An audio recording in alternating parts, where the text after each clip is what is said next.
بسم الله الرحمن الرحيم وحان هدنقيا الله سبحانه وتعالى ومانت نجارسيي جوشان تاريخي إيوه من ذلك halgankii dheeraa ee dadka iyo dawladda Soomaaliyeed ay u galeen xaqiijinta kiiskii sharciga ee lagaga hortagay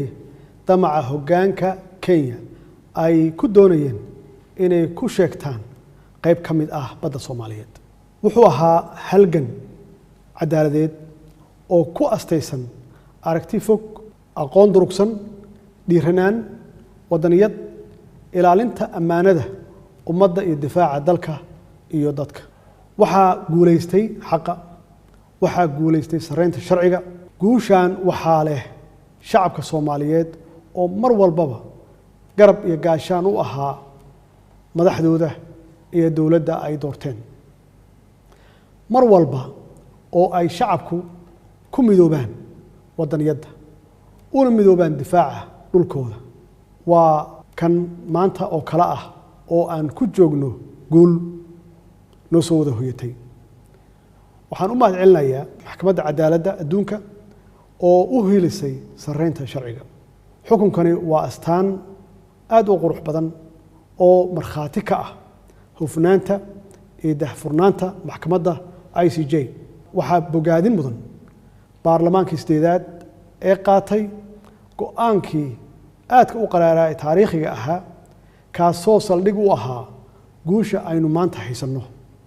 kadib markii ay laaleen heshiiskiis afgaradka ahaa ee Kenya ay mar walba ku andacoonaysay iyagoo meel mariyay qaraar ay ugu magac dareen dhaxal dhowr waxaa xusid mudan doorkii sharafka lahaa ee uu qaatay madaxweynihii hore ee dalka walaalkay Xasan Sheekh Maxamuud oo bilaabay geedi socodkii cadaaladeed ee lagu difaacay badda Soomaaliyeed ee ay sheegatay Kenya sidoo kale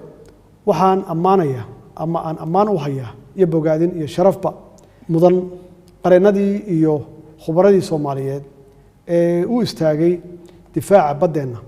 oo ay ugu horeeyaan abukaat Muna Sharmaan iyo Allah u naxariistee injineer Maxamed Umar Saalixi oo aad iyo aad ugu haminayay ama hamigiisu ahaa inuu goobjoog ka ahaado ama u ahaado miraha dadaalkii uu galiyay kiiskan waxaan idin xaqiijinayaa in shakhsiyaadkan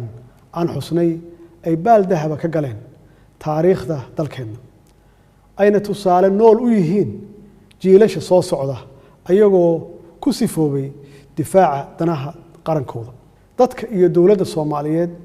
marnaba ma ilaawi doonaan xilkasnimadooda iyo hufnaanta ay muujiyeen qariiqanadii iyo khubradii dhanka sharciga ee shirkadda Foley Hogg gaar ahaan qareenadii kala ahaa Paul Richler Professor Philippi Sanders Professor Alain Pellet Alina Marino iyo ugu dambeyn Edward Craven oo dawladda federaalka Soomaaliya u wakiilatay matalaadda iyo jeedinta sharciyeed ee dacwadeena waxaa iyana mahadnaq mudan guddiga dawladda federaalka Soomaaliya ee har iyo habeenba u taagnaa la socodka maamulka iyo isku xirka dacwadeena ee uu hogaaminayay ra'iisul wasaare ku-xigeenka xukuumadda mudane Mahdi Maxamed Guuleed Khadar ayna ka mid ahaayeen danjirihii hore ee dalkeena u fadhiyay Brussels danjire Ali Said Fiqi xeraaliyihii hore ee dalka abukaate Ahmed Ali Daahir iyo xeraaliyaha haatan garyaqaan Suleymaan Maxamed Maxamuud qareen Xamza Ibrahim Cabdullaahi danjirihii hore ee qaramada midoobe mudane Yuusuf Garaad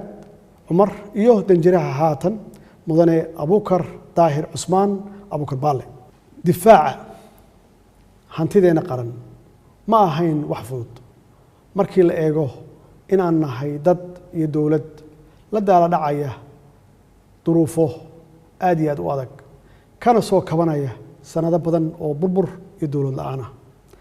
haddana ku shaqeeya taageerada wadaniyad iyo isku duubnida ay muujiyeen shacabka Soomaaliyeed taasoo na siisay dhiirigelin iyo awood dheeraad ah oo aan ku ilaalinayno ama aan ku wadayno halgankeena shacabka Soomaaliyeed ee sharafta leh mudanayaal iyo marwooyin tan iyo markii la doortay waxaa nala soo gudboonaaday culaysyo siyaasadeed amni dhaqaale iyo diblomaasiyadeed oo hoggaanka Kenya ay ku doonayeen inay ka leexiyaan dadka iyo dawladda Soomaaliyeed dhabaha ay doorteen oo ahaa in kiiskan aan looga hadlin meel ka baxsan maxkamadda cadaaladda ee adduunka 3 bilood kadib markii aan xafiiska la wareegay hoggaanka Kenya waxa ay go'aansadeen oo si bareer ah u bilaabeen faragelinta siyaasadda gudaha dalkeena iyagoo gudaha dalkooda ka soo abaabulay ururo siyaasadeed oo ay uga dan lahaayeen inay culays jahwareer iyo xasilooni darro siyaasadeed kaga abuuraan gudaha Soomaaliya ujeedada ka dambaysa ay ahayd inay u gool xeerto inaan dib ula soo noqono dacwadda badda cadaadis awis kadib markii ay Kenya ku guul dareysatay cadaadiskaas waxa ay bilowday inay xadgudub toos ah ku samayso qarnimada hoggaanka dawladda Kenya waxay galiyeen maal iyo waqti badan in siyaasad ahaan nala go'doomiyo oo dawladaha dariska ah iyo guud ahaan qaaradda Afrika iyo beesha caalamkaba ay naga gudbiyaan sawirro been abuur ah oo aad iyo aad u foolxun sawirkaas oo dhaawac iyo bahdilba ku ahaa sumcadda dawladdeena soo kabanaysa fariimahaas khaldan oo lagu baahiyay wargeysyada caalamka iyo kuwa gudaha ee Kenya oo lagu beegsanayay shakhsiyan madaxda dawladda si sumcaddooda loo dhaawaco hoggaanka dawladda Kenya waxay abaabul ciidan oo lid ku ah madax banaanida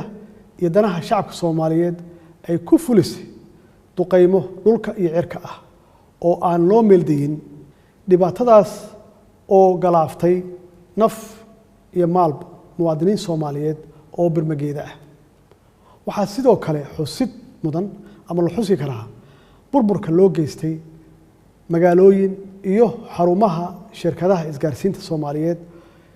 ee ku teedsan xuduudaha labada dal Kenya waxay qaaday tallaabooyin ugub ku ah curfiga siyaasadeed iyo diblomaasiyadeed ee dalalka gobolka ayadoo isku dayday in la curyaamiyo dhaqaalaha dalkeena kadib markii ay olole xooggan ka bilowday xarunta qaramada midoobay kaasi ujeedkiisu ahaa in Soomaaliya lagu soo rogo qaraarka tirsigiisu yahay 1267 oo ay Kenya uga dan lahayd inay ku xayirto kulana wareegto hantida ganacsada Soomaaliyeed iyadoo lagu suntayo argagixisnimo xukuumadda Kenya waxay qaaday jid kasta oo ay ku carqaladeynayso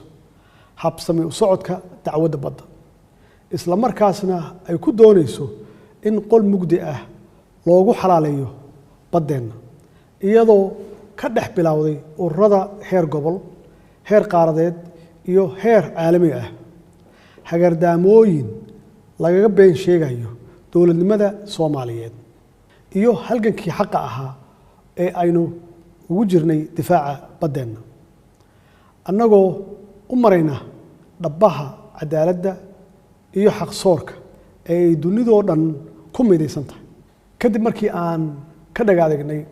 cadaadiskaas caalamiga ah wuxuu hoggaanka Kenya bilaabay inuu toos u fargeliyo qaar ka mid ah dowlad goboleedyada dalka iyagoo afduubtay hanaanka doorashada Jubbaland arrinkaas oo ay ka biyadiideen ama ay ka gilgisheen guud ahaan shacabka Soomaaliyeed gaar ahaan waxgaradka aqoon-yahanka iyo siyaasiyiinta deegaankaas waxaanu garowsanay in tallaabooyinkaas guraacan ee ka dhanka ah madax banaanida Soomaaliya ay u qaateen madaxda Kenya si madaxda Soomaaliyeed ay u fuliyaan danahooda iyo damacooda ku wajahan boobka badda Soomaaliyeed iyaga oo marar badan si aan gabasho lahayn noogu xaqiijiyey inay si buuxda noogala shaqayn doonaan ama noogala shaqaynayaan hagaajinta xiriirka wada shaqaynta ee ka dhaxeeya dowladda federaalka iyo dowlad goboleedka Jubbaland haddii aan ka tanaasulno dacwada badda. shacabka Soomaaliyeed ee sharafta leh, mudanayaal iyo marwooyin, waxaan u dhaaranay inaan ilaalino ammaanada aan u qaadnay shacabka Soomaaliyeed. damiirkeenana marnaba nama siinayo inaan dhaxalka jiilasha soo socda ku bedelano dana shakhsi ah ama dana siyaasadeed ama mid dhaqaale iyo mid kursi oo madaxleedkiisa uu kooban yahay. waxaanu door bidnay inaan marnaba aynan qaadan gunnimo dharag leh, aanu ka dooranno gobonimo gaajo leh. tallaabo kasta oo aan qaadnay iyo go'aan kasta oo aan gaarnay waxaa halbeeg u ahaa ilaalinta qabka Soomaaliyeed, qaranimada Soomaaliyeed, midnimada Soomaaliyeed iyo sharafka dadka iyo dalka Soomaaliyeed. shacabka Soomaaliyeed ee sharafta leh, waxaa maragma doonta ah in cadaadiska iyo fargelinta qaawan ee hoggaanka Kenya aysan ku koobnayn dowlad goboleedyada dalka oo kaliya, balse waxa ay marar badan si bareer ah isugu dayeen inay khilaafaad ka dhex abuuraan hoggaanka dalka. dowladda federaalka Soomaaliya iyadoo ixtiraamaysa shuruucda iyo heshiisyada caalamiga ah waxay caddeynaysaa inay u hoggaansamayso go'aanka maxkamadda, annagoo ka rajaynayna dowladda dariska aan nahay ee Kenya inay ilaaliso sarreynta sharciga caalamiga ah, ayna iska ilowdo damaceeda ku salaysan marin habaabinta iyo boor isku qarinta, taasoo beddelkeedana ay go'aanka maxkamaddu u aragto fursad lagu xoojin karo xiriirka labada dal iyo iskaashiga labada shacab ee dariska ah. Soomaaliya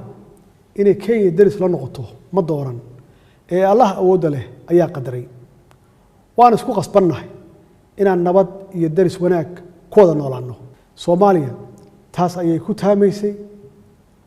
weligeedna ka go'nayd, haddana soo dhaweynaysaa.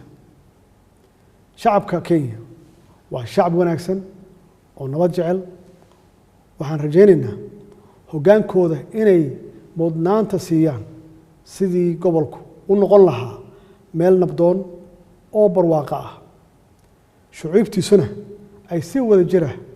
u baadigoobaan mustaqbal wanaagsan iyo barwaaqo sooran loo dhan yahay. maadaama maxkamadda cadaaladda adduunka ay go'aan meel mar ah ka soo saartay qadiyaddii xudunta u ahayd khilaafka labada dal, waxay dowladda federaalka Soomaaliya ay xoojinaysaa ama adkeynaysaa nabad ku wada noolaanshaha iyo wax wada qabsiga labada dal iyo labada dad, iyadoo meel looga soo wada jeesan karo ama looga soo wada jeesanayo argagixisada duulaanka ku ah xasiloonida iyo amniga gobolka. shacabka Soomaaliyeed ee sharafta leh, mudanayaal iyo marwooyin, waxaan uga mahadcelinayaa dhammaan dadka Soomaaliyeed sidii geesinimada iyo hagar la'aanta lahayd ay u garab istaageen dowladdooda muddadii ay socotay dacwadu, iyagoo aan u kala harin difaaca qadiyaddan. guushani ma aha mid u soo hoyatay cid gaar ah, mana kala laha muxaafid iyo mucaarad, mana aha libin ay leeyihiin shakhsiyaad kooban, balse waa guul ka dhaxaysa dhammaan ummadda Soomaaliyeed meel kasta ay joogaan. waana guul dhaxal reeb u noqon doonta jiilka soo socda. waxaan rabaa inaan fursaddan qaaliga aan uga faa'iidaysto inaan ku dhiirigeliyo siyaasiyiinta walaalaheenna ah inay muujiyaan midnimo, isku duubni iyo in si wada jir ah looga shaqeeyo ilaalinta danaha guud ee qarankeena leeyahay, annaga oo meel iska dhigayna danaha shakhsiga ah iyo aragtiyada kala duwan ee aan ka leenahay siyaasadda. Soomaaliya ha guulaysato, Soomaaliya ha waarto, wabilaahi tawfiiq.